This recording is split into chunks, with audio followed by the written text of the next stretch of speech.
پښتنو ځوانانو ته اول میسج دا ورکوم چې یو خو په ځان اعتماد ولرئ. د چارسدې ځوان دی دا اعتماد ولري چې د وزیرستان خاوره زما ده، د پښتو خاوره ده. د دیر ځوان دی دا اعتماد ولري چې د کوټې خاوره زما ده. د پښتنو یې تر ټولو غټ کار دا ورکړی چې دوی د یو بل باندې اعتماد ختم کړی دی.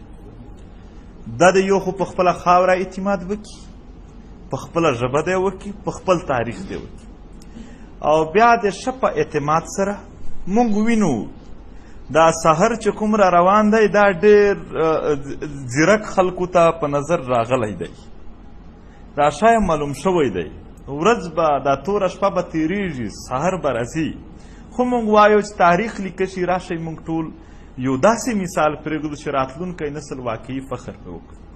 او زه د ځوانانو د سپین ږیرو د ټولو نه په دې خبره هم ډېر خوشحال یم چې په داسې وخت کې چې یو نیم سل کاله مسلسل سامراجیت وخوړل، د خپل تاریخ نصاب یې نه و، د خپلې ژبې نصاب یې نه و، او بیا هم دی لا چې فیسبوک ګورې ټول به پښتو لیکل کوي، ټول به بیا د خپل تاریخ خبره کوي، بیا دوی له ولاړ دي. دا میړانه اوس موږ لیدلې ده چې پښتون کام ورکول یا دا ناممکن دي. او په داسې وختونو کې نن متحد دي، اتفاق یې کړی دی، باید د خپل اتفاق قایم وساتي. ډېرې کیسې وې، ډېرې مجلسونه و، ټول غولول یې هم ولیدل چې چا څنګه وکړل او څنګه روان دي او څنګه کېږي، په دې هم پوهه شو.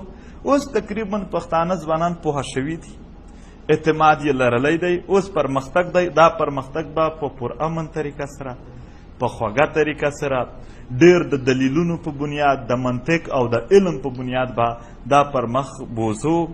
انشاءالله سحر را روان دی، داسې سحر به وي چې د دغې سحر بانګونه به دا د باچا خان او صمد خان په نامونو جوړیږي. دا به داسې سحر وي چې پښتنو ته به د خپلو وسایلو اختیار وي. دا یو نیم کړ خلک مسافر د چې په نورو علاقو کې د غلامۍ ژوند تېروي، دا به خپل کلي ته په ګډا راځي، د ډول په اتڼ به راځي. انشاءالله قرباني دي لږ څه بې فکره د شي ولس په سر ورته ولاړ یو، که چا غشی راویستو که تیږې، دغه مشران دا به ټول ورته ولاړ وي، اول به یې په ځان خوري.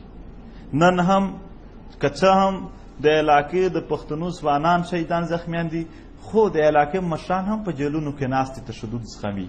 قطعا هغه خلک د پښتنو مشرګري چې څوک کوي هغه نه دي چې خپل ځان به بچ ساتي. انشاءالله همیشه قرباني ورکړي دي، بیا یې ورکوو، خو مقصد مو د پښتونخوا وطن یو داسې خوشحالي، یو داسې ترقي چې هغه د پښتونخوا ولس په خپل لاس کې وي.